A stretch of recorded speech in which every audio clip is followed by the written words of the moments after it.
spirits. Consumer confidence in the American economy up for the 6th straight month. The 10 starts now. Live, local,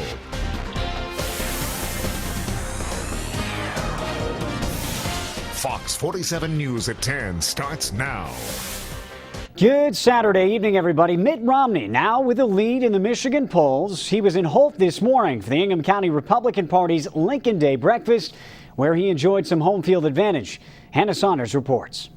Hundreds in mid-Michigan welcome the man they feel can make a needed difference in the United States. It's going to be good to have a Michigan guy that understands manufacturing, understands the challenges of a state like Michigan in the White House. Romney began his half-hour speech by describing his Michigan roots and memories of when his father was governor in the 1960s. This first inauguration of my dad's, as I recall, it was a snowy day. And then it was straight to Obama and what he calls his lack of effort to fix federal debt and spending. He just gave a State of the Union address a few weeks ago, didn't even mention the deficit or the debt. He reminded his primarily Republican audience of his promise to end Obama's health care plan, invest in a search for alternative energy within the country, and to cut unfair taxation, particularly on small businesses. Do you know how much of our workforce in America, non-government workforce, works for these companies that are taxed at the individual level? Over half. Another topic praised by his audience was a promise to restore funding that was cut for the armed forces.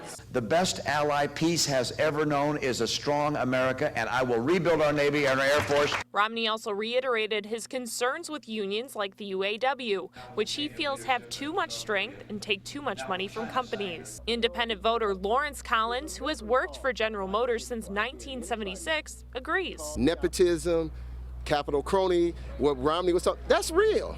We see it. Romney's speech hit home with Collins, who now plans to vote for the former Massachusetts governor on Tuesday. I would like to see Mitt Romney get in there, basically to shake it up.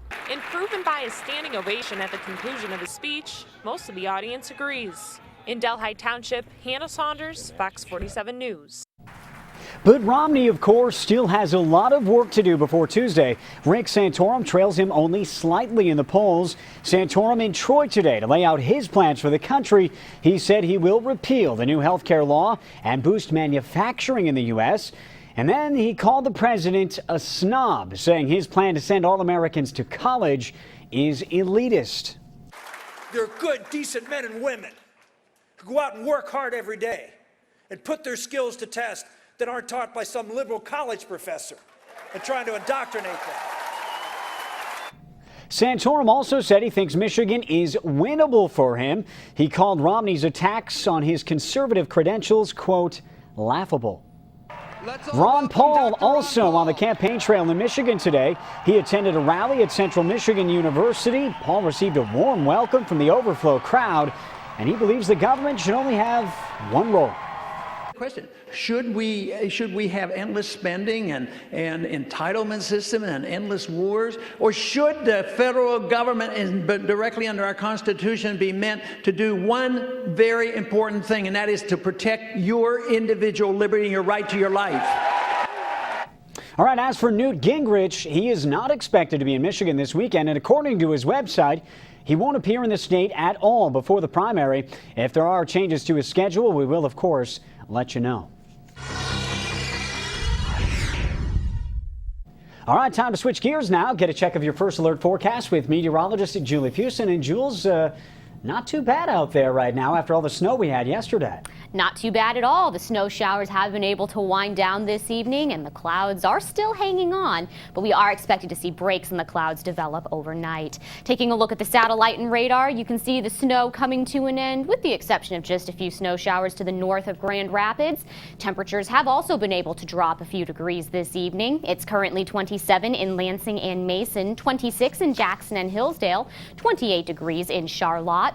Wind speeds are between 10 and 15 miles per hour, which has again bumped those wind chills down into the teens.